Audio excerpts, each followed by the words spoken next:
Subscribe now and press the bell icon. Never miss an update.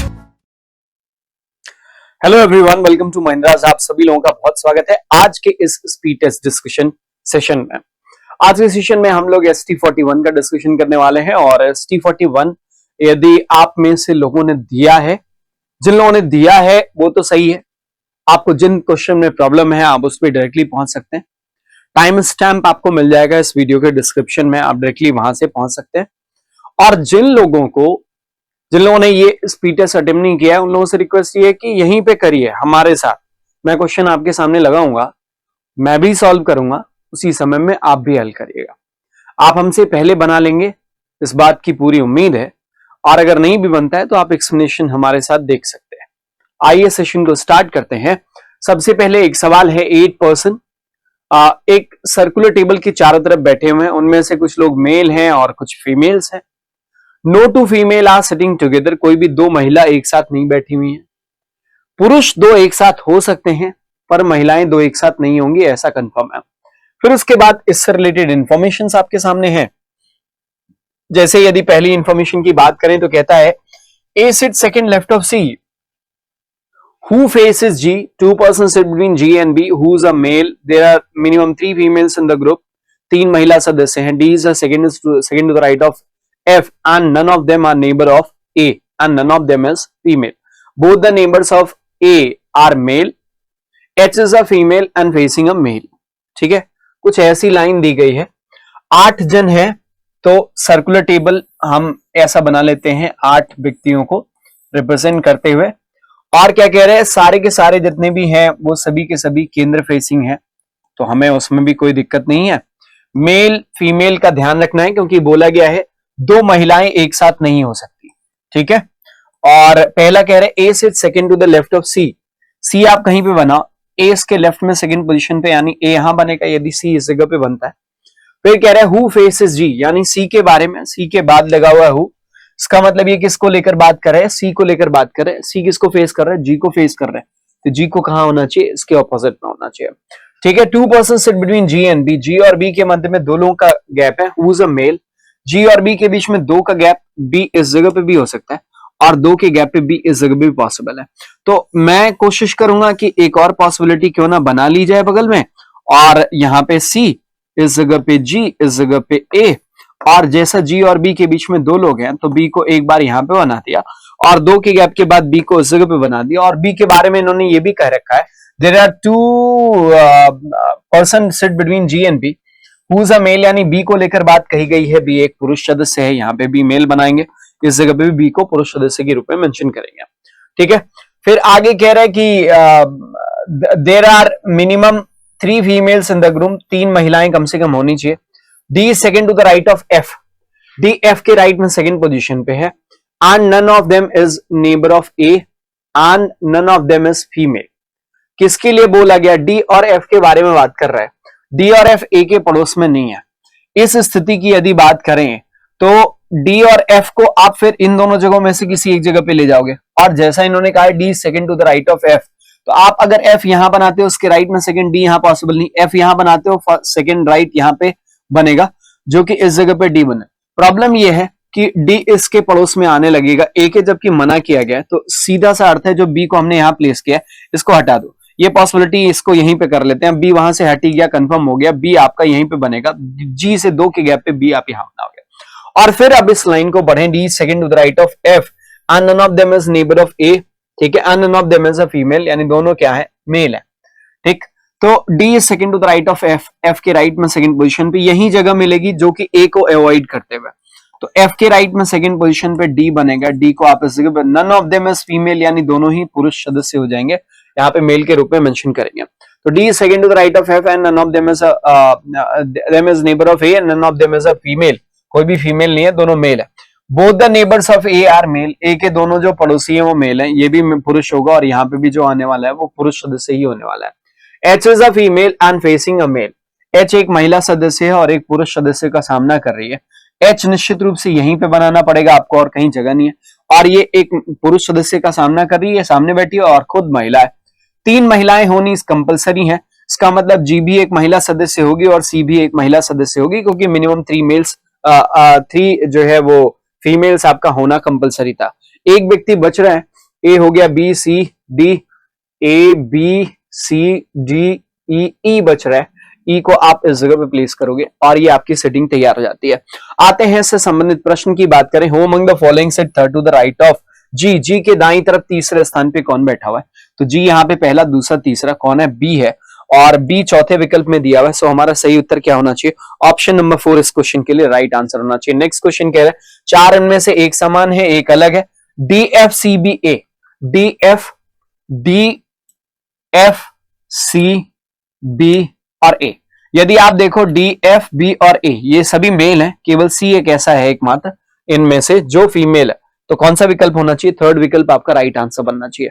Next question की बात करें, if all the person are male made to sit alphabetical order from A in clockwise direction, then how many person remain in the same position excluding A? A से सबको clockwise लेके चलेंगे, A यहाँ पे, फिर यहाँ पे B, C, D, E, F, G और H है ना। इनमें से A को छोड़कर कौन कौन जो है वो सेम पोजीशन पे आ रहा है? एक तो D आ रहा है और एक F आ रहा है, तो दो ऐसे हैं जो सेम पोजीशन पे आएंगे। हमारा आंसर ऐसे में क्या होना चाहिए? 2 होना चाहिए, जो कि थर्ड विकल्प में दिया हुआ है। नेक्स्ट क्वेश्चन की बात करें, if in a certain way B is related to A, D is related to H, D A D H F कैसे संबंधित होगा? बी ए डी एच, चलो बी का संबंध ए के साथ, immediate left, A H, B A D H H F था, है ना, ऐसे ही था। फिर से देख लेते हैं, बी ए डी एच है ना, एफ कैसे संबंधित होगा? बी ए, बी के लेफ्ट में ए, एच के लेफ्ट में एफ, तो डी के लेफ्ट में पूछा है ना, हाँ, एफ से रिलेटेड कौन होगा? तो एफ के लेफ्ट में कौन आएगा? सी आएगा, यानी हमारा आंसर क्या होना चाहिए? सी होना चाहिए। और सी किस विकल्प में दिया हुआ? तीसरे विकल्प में दिया हुआ। That's the correct answer. Next question, how many person set between A and E when counted anti clockwise direction from E? E से एंटी क्लॉकवाइज गिने तो ए और ई के बीच में कितने होंगे? ई से एंटी क्लॉकवाइज अगर देखोगे तो ई और ए के मध्य में कोई नहीं आएगा, नन होगा, और ऐसे में हमारा आंसर क्या बनना चाहिए? Option number 1 is to be the correct answer. उम्मीद कर रहा हूं ये सब कुछ समझ में आया होगा, सिंपल क्वेश्चन था। चलो आ जाओ, आगे क्वेश्चन है, what is the code for floor? Floor के लेन में से कोड कौन सा बनेगा? एस के एन डी, इधर एस के और एन डी, डी ए, या फिर इनमें से कोई नहीं। कौन सा विकल्प आपका उत्तर होगा? ये सावधानी से देखेंगे। देखो फ्लोर के लिए कोड, अब आपको यहां पे सारे कोड्स लिखे गए, यहां सेंटेंस है और यहां पे इसके लिए कोड लिखा हुआ है, फिर सेंटेंस उसके लिए कोड, सेंटेंस उसके लिए कोड। आपको किसका कोड निकालना है? फ्लोर का कोड निकालना है। इन सभी में यदि हम देखें तो फ्लोर किस जगह पे है? इस जगह पे प्लेस्ड है। फ्लोर क्या किसी और सेंटेंस में कॉमन है? नहीं है। Key lock room flat, floor is key home, flat is lock house, केवल फ्लोर कॉमन है। यदि केवल फ्लोर कॉमन है, इसका मतलब केवल फ्लोर यहाँ पे कहीं और कॉमन नहीं है, इसका मतलब इस शब्द का जो कोड होगा वो भी कहीं और कॉमन नहीं होना चाहिए। तो हम ऐसे यूज कर सकते हैं कि जो कोड्स कहीं और कॉमन है उसको एलिमिनेट कर दें। जैसे मैं बात कर रहा हूं एनके की, एनके यहाँ पे है तो इसको एलिमिनेट कर दो, ये फ्लोर के लिए कोड नहीं हो सकता। आप बात करें एफओ की, एफओ कहीं और है, इसको भी हटा दीजिए। एसके देखो, एसके कहीं और नहीं है और एनडी भी कहीं और नहीं है, यानी अब ये दोनों यूनिक है, यानी नॉन रिपीटेड कोड है। तो यदि शब्द नॉन रिपीटेड है तो जो है उसका कोड भी नॉन रिपीटेड होगा, और ऐसे में या तो एनडी या फिर एसके आंसर बनना चाहिए। एसके और एनडी थर्ड विकल्प आपका करेक्ट आंसर बन जाएगा। बोलो आया समझ? नेक्स्ट क्वेश्चन की बात करें, हाँ पूरा दिखाइए, ठीक है। चलिए, what is code for room? Room के लिए कोड क्या होगा? रूम के लिए कोड क्या होगा? चलो, रूम कहां पे दे रखा है? इस जगह पे दे रखा है, ठीक है। अब रूम शब्द कहीं और है, नहीं है, यानी इसका कोड भी कहीं और नहीं होना चाहिए, और फिर हम वही तरीका इस्तेमाल करेंगे। देखो इसमें रूम है, इसमें नहीं है, इसमें नहीं है। आर ए की बात करो, कहीं और दे रखा है, हटा दो। फिर के ए की बात करिए, के ए कहीं और है, इसको भी हटा दीजिए। एफ ओ भी कहीं और है, इसको भी हटा दीजिए। बचा क्या? L O. यानी यदि ये शब्द रूम का हम कोड निकालें, चूंकि शब्द कहीं और कॉमन नहीं है तो इसका कोड भी कहीं और नहीं होगा। और ऐसे में एलओ इसका आंसर होना चाहिए। Option number 1 is to be the correct answer. Next question पे आ जाओ। क्या कह रहे हैं? Key is house, key is house, ठीक है। तो हाउस और इज का कोड तो आपको यहां से मिल जाएगा, की का कोड आप यहां से और यहां से एलिमिनेट निकाल सकते हो। इन दोनों में की lock, room flat, floor is key home, केवल की कॉमन है इन दोनों में, यानी केवल एक चीज कॉमन होगी एंड दैट इज एलओ। नहीं, एलओ नहीं है, के ए है क्या, N K F O, F O common है दोनों में, एफ ओ कॉमन है। यानी एक बात तो कंफर्म है, की के लिए कोड एफ ओ होना चाहिए और इज और हाउस का कोड निकालने के लिए फ्लैट और लॉक का कोड हटा दो, ठीक है। फ्लैट का कोड इन दोनों से एलिमिनेट हो जाएगा। इन दोनों में कौन सा कॉमन है, के ए कॉमन है, हटा दो, फ्लैट के लिए कोड हो गया।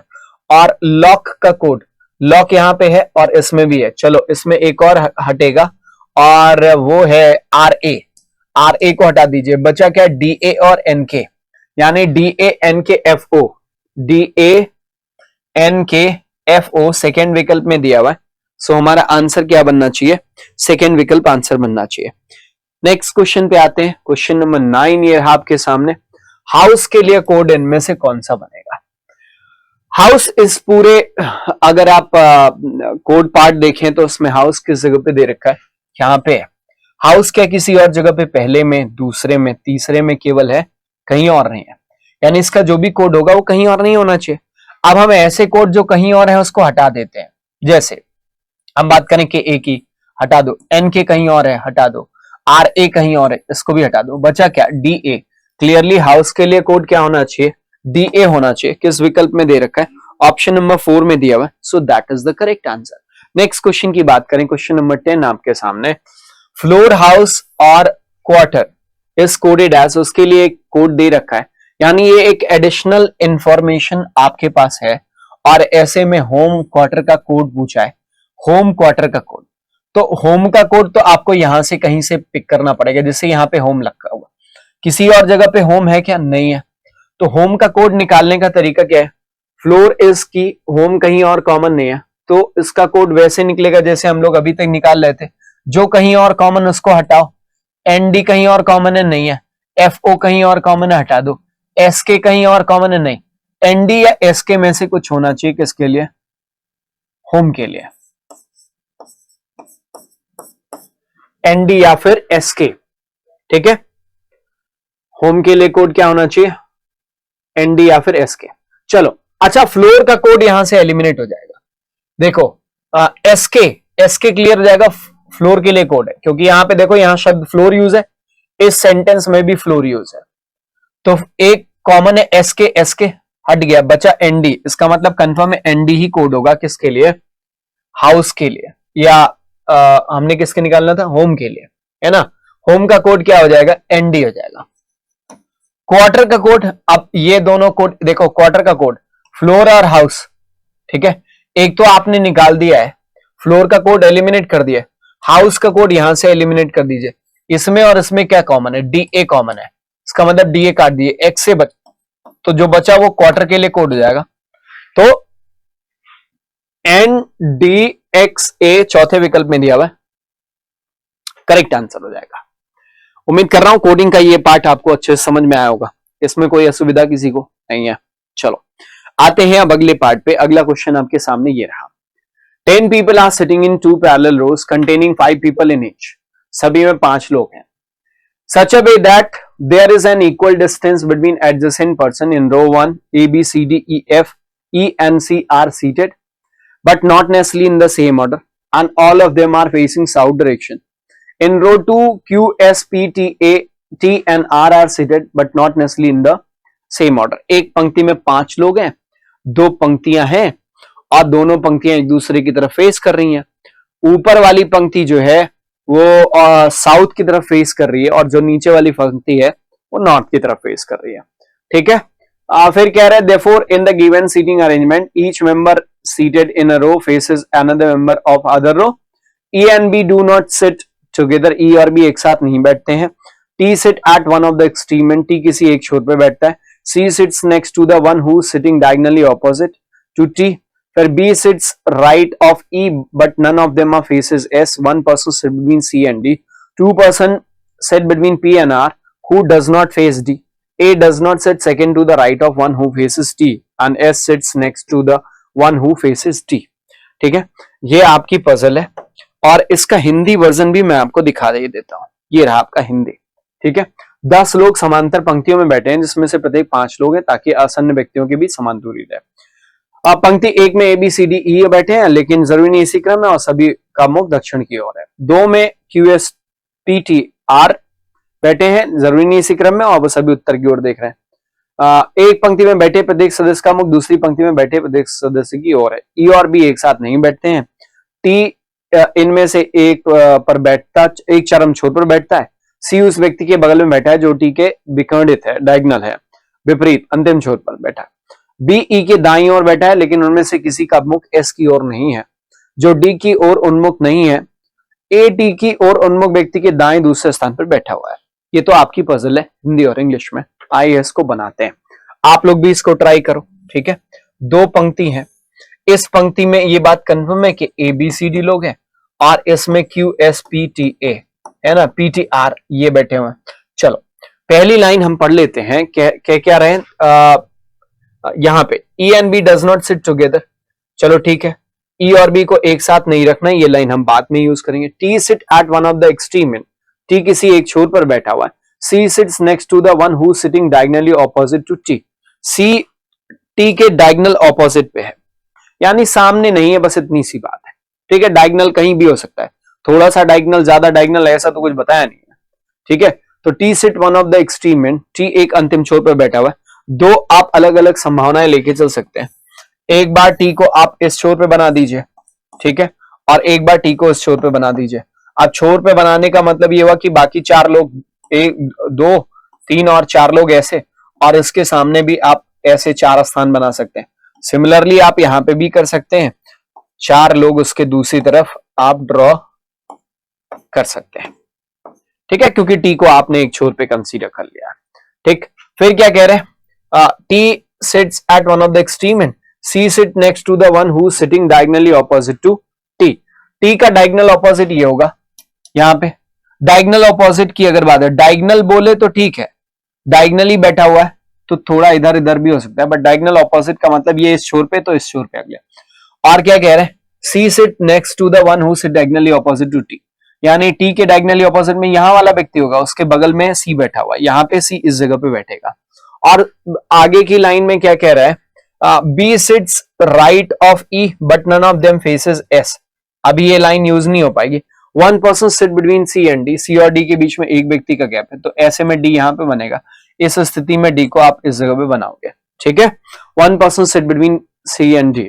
फिर कह रहे हैं Two person sit between P and R, P और R के बीच में 2 व्यक्ति का गैप है, पक्की बात P और R का यही स्थिति बनेगा, P/R लिख लो और यहाँ पे R/P लिख लो, है ना। इस वाली स्थिति में P/R और R/P, है ना, 2 व्यक्ति बैठने का मतलब यही हुआ। ठीक है, Who does not face D, R के लिए बोल रहा है, R D को फेस नहीं कर रहा। भैया ये बात भी कंफर्म कर दे रहे हैं, R D को फेस नहीं कर रहा, तो इसका मतलब ये हुआ कि कंफर्म है ना, R D को फेस नहीं कर रहा। तो R आप D को नहीं फेस कराओगे तो R को यहां पे बनाओगे और P को यहां फिर बनाना पड़ेगा। इस स्थिति में यदि बात करें तो P को आपको D के सामने रख देना पड़ेगा और R को, क्योंकि R D को फेस नहीं कर रहा है, ऐसा इन्होंने बोला है। A does not sit second to the right of one who faces T, T को जो फेस कर रहा है उसके राइट में सेकंड पोजीशन पे A नहीं बैठा है, यानी A यहां पे बैठेगा इस वाले केस में। T को जो फेस कर रहा है उसके राइट में सेकंड पोजीशन पे A नहीं है ना, तो वैसे भी तो A does not sit second to the right of one who faces T, जो T को फेस कर रहा है उसके राइट में सेकंड पोजीशन पे A नहीं आएगा। ठीक, यहां वाले में A के लिए चलो जगह आपकी बन जाती है। ठीक है, S sits next to the one who faces D, जो D को फेस कर रहा है S उसके बगल में है, यानी यहां वाली स्थिति में S यहां पे होगा, यहां D को जो फेस कर रहा है S इस जगह पे बनेगा। अब ऊपर आ जाओ, जो लाइनें हमने छोड़ी थी, E and B do not sit together, E और B एक साथ नहीं बैठ रहे हैं, तो E और B के लिए फिर यहां पे बात बन सकती है, यहां पे बात बन सकती है। इस वाले में E और B, यहां पे E/B और B/E ऐसा बना लोगे। ठीक है, इसमें Q बच रहा है तो Q को आप यहाँ पे प्लेस कर लो, इसमें भी यहाँ पे Q बच रहा है, इस वाले में अभी स्थिति कुछ क्लियर नहीं है। E do not sit together, B sits to the right of E but none of them faces S, ठीक है। B sit right of D, इस वाली स्थिति में B sits right of E है ना, तो E यहां बनाओ और B इसके राइट में, तो B यहां बनाना पड़ेगा। कारण ये है कि इनमें से दोनों भी S को फेस नहीं कर रहा, तो इस जगह पे तो दोनों कैंसिल, E और B नहीं हो सकते। इस स्थिति में देखो E और B अब कोई भी बनाओगे S के सामने ही बनेगा, S के सामने E B बनेगा, यही दो जगह आपने E B के लिए रखी है, और S के सामने बनेगा, ये केस ही एलिमिनेट हो जाता है। तो बच कौन रहा है, A बच रहा है, और A यहां पे हो जाएगा, और A को लेकर एक लाइन लिखी, A does not sit second to the right of one who faces T, T को जो फेस कर रहा है उसके राइट में सेकंड पोजीशन पे नहीं है, उसके लेफ्ट में सेकंड पोजीशन पे A आ रहा है, ठीक है। तो ये वाला केस हमारा सही जाता है, ये जो केस है ये गलत हो गया, और कारण क्या है, E और B वो कारण है जिसकी वजह से वो गलत हुआ है, ठीक है। तो BDACE, BDACE बिल्कुल सही है। चलो पहले क्वेश्चन की तरफ आते हैं। पहला सवाल आपके सामने स्क्रीन पे मैं लगा रहा हूं, ये रहा, what is the position of Q with respect to P, Q की पोजीशन P के रिस्पेक्ट में क्या है, तो P के रिस्पेक्ट में फर्स्ट सेकंड पोजीशन पे Q है, यानी हमारा आंसर आना चाहिए सेकंड टू द राइट, और इसके लिए हमारा आंसर कौन सा होगा, option number 2 is to be the correct answer. Next question, who among the following sits at middle of the row, row के पंक्ति मतलब रो के मिडिल में कौन बैठ रहा है, तो एक तो S है और A है, S और A में से जो भी लिखा हुआ है, A आपका दे रख पांचवें विकल्प में, इसका मतलब राइट आंसर ऑप्शन नंबर 5 होना चाहिए। Next, who among the following sit second to the right of one who faces B, जो B का सामना कर रहा है ना, उसके राइट में सेकंड, तो B के सामने कौन बैठा है, T बैठा है, इसके राइट में फर्स्ट सेकंड कौन है, S है, हमारा आंसर क्या होना चाहिए, S होना चाहिए, यानी option number 4 is to be the correct answer. Next question, who among the following sits opposite to S, S के विपरीत में इनमें से कौन बैठा हुआ है, तो S के विपरीत में A बैठ रहा दिख रहा है, तो हमारा आंसर क्या होना चाहिए, A होना चाहिए, यानी option number 1 is to be the correct answer. Next question देखो, चार इनमें से एक समान है और ग्रुप बनाते हैं, एक अलग है, BEPRT, BEPRT देख लेते हैं, BERT, P एक ऐसा है जो कॉर्नर पे नहीं है, बाकी BER और T ये चारों कॉर्नर पे हैं, एक बचता है जो P है वो अलग हो जाएगा, और इसलिए हमारा आंसर क्या होना चाहिए, ऑप्शन नंबर 3 इस क्वेश्चन के लिए सही उत्तर होना चाहिए, ठीक है। चलो भाई, अब आते हैं नेक्स्ट क्वेश्चन नंबर 16 पे, ये रहा आपके सामने, और हाँ, ये क्वेश्चंस वो होते हैं जो क्लस्टर्स लेटर्स के दिए जाते हैं, उस पे आधारित क्वेश्चन है। किस पे आधारित है, क्लस्टर्स पे दिए गए क्वेश्चन है। कह रहा है कि यदि सभी कॉन्सोनेंट्स को चेंज कर दिया जाए प्रीवियस लेटर से, पिछले अक्षर से, है ना, how many words have more than one vowel, तो सबसे पहले कॉन्सोनेंट ये है N, M में कन्वर्ट होगा, प्रीवियस में कन्वर्ट करना है कॉन्सोनेंट को, प्रीवियस में ये M बनाएगा, ये R बनाएगा और ये W बनाएगा, कोई वॉवेल नहीं मिलेगा यहां पे, हटाओ उसको। G से पहले F आएगा, H से पहले G आएगा और D से पहले C आएगा, ये भी कोई वॉवेल नहीं देगा। यहां T से पहले S आएगा, U से पहले, अब ये U बना रहेगा, इसमें तो चेक करने की भी जरूरत है, how many words have more than one vowel, एक से ज्यादा, एक वॉवेल इसमें पहले रहेंगे। T से पहले वॉवेल नहीं मिलेगा पर F से पहले वॉवेल मिलेगा, यानी E मिल जाएगा, यहाँ पे दो वॉवेल हो जाएंगे, क्योंकि यहाँ वॉवेल को तो छेड़खानी करनी नहीं है, कॉन्सोनेंट को केवल छेड़ना है, प्रीवियस वन में कन्वर्ट करना है। यहाँ एक वॉवेल पहले से, ई पिछले वॉवेल में कन्वर्ट होगा नहीं होगा, यहाँ वो कॉन्सोनेंट्स को चेंज करना है केवल, तो दो वॉवेल पहले से ही वो बने रहेंगे, कुछ चेक करने की जरूरत नहीं है। ये एक्स में कन्वर्ट होगा, ये सी में कन्वर्ट होगा और ये ओ में, पी में कन्वर्ट होगा, कोई भी वॉवेल नहीं देगा। तो कितने ऐसे मिलना है, दो मिलना है, right answer option number 1 it is 2 correct हो जाएगा, विकल्प 1 सही हो जाएगा। ये प्रश्नों में स्पीड मैटर करती है, ठीक है, तो जितना तेज बना सके उतना ज्यादा बेहतर हो जाता है। चलो आ जाओ अगले प्रश्न की तरफ आते हैं। A first and third letter of each word is interchange, हर एक शब्द के पहले और तीसरे अक्षर को चेंज कर दिया जाए, आपस में बदल दिया जाए, यानी पहले की जगह पे तीसरा, तीसरे की जगह पे पहला, and then all the words are arranged in alphabetical order from left, then which of the following will be is the first word from left hand, बाएं से पहला शब्द कौन सा होगा। भैया सब में इंटरचेंज पहला तीसरा करोगे, यानी तीसरा लेटर सबका आगे होगा और यही डिसाइड करेगा उनका क्रम, क्योंकि अल्फाबेटिकल क्रम में तो पहले अक्षर के अनुसार डिसाइड करोगे शब्दों को, यही डिसाइड करेगा। डिक्शनरी के हिसाब से सबसे पहले कौन सा आएगा, ये आएगा। असेंडिंग ऑर्डर में words are arranged in alphabetical order from left to right, बाएं से अल्फाबेटिकल, तो बाएं साइड में सबसे छोटा वाला यानी डी से स्टार्ट होने वाला सबसे पहले आएगा, तो GHD हमारा आंसर होना चाहिए, यानी विकल्प नंबर 2 करेक्ट आंसर हो जाएगा, दूसरा विकल्प आपका। अगले प्रश्न की तरफ चलते हैं, ये रहा अगला सवाल आपके सामने।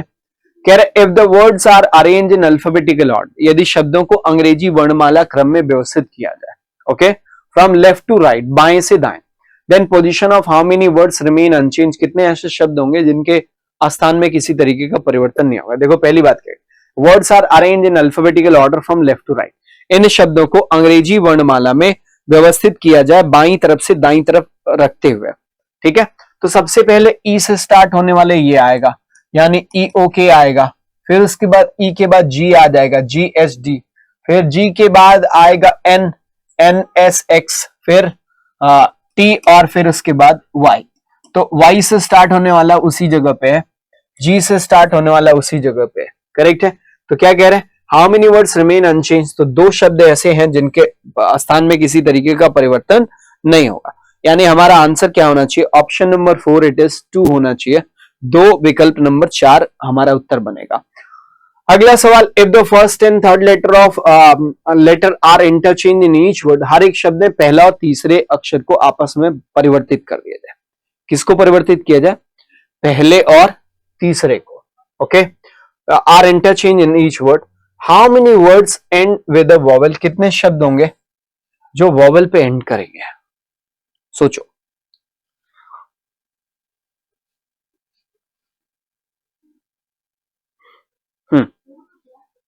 If the first and third are interchange of each word, first and third letter are interchange of each word, how many word end with a vowel, पहला तीसरे पे जाएगा, पहला तीसरे पे जाएगा, पहला तीसरे पे जाएगा, पहला तीसरे पे जाएगा, और यहां पहला तीसरे पे जाएगा, ठीक है।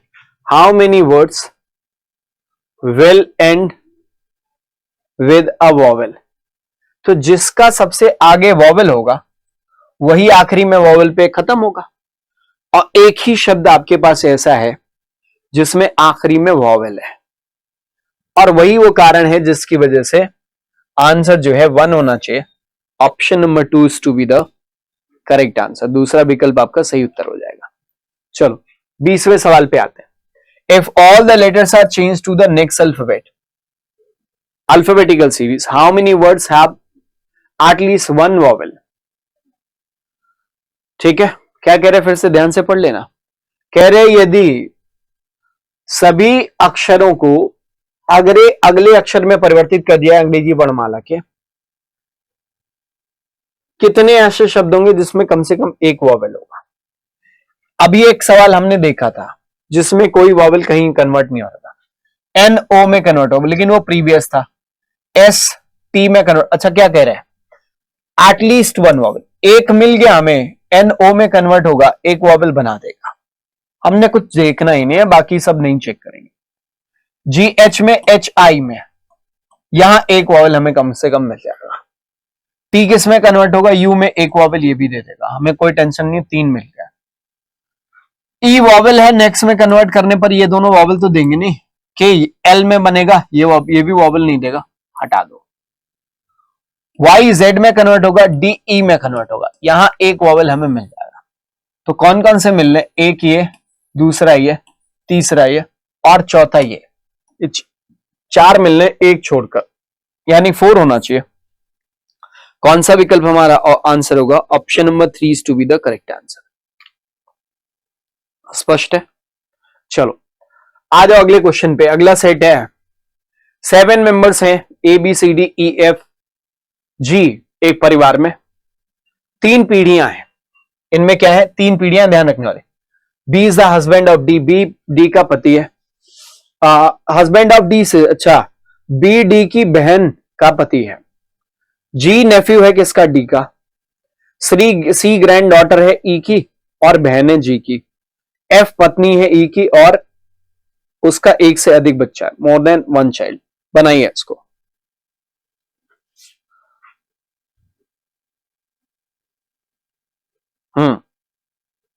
समय पे बनाइए।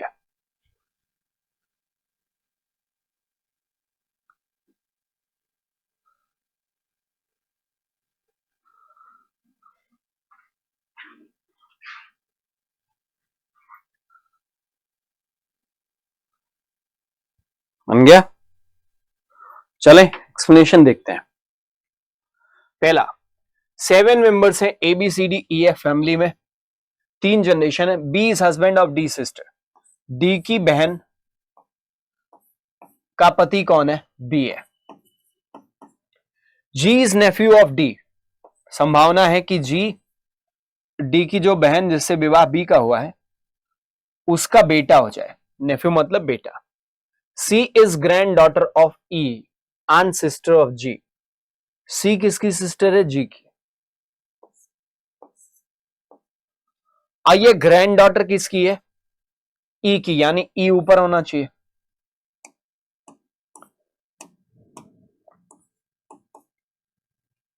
ठीक है, F is wife of E,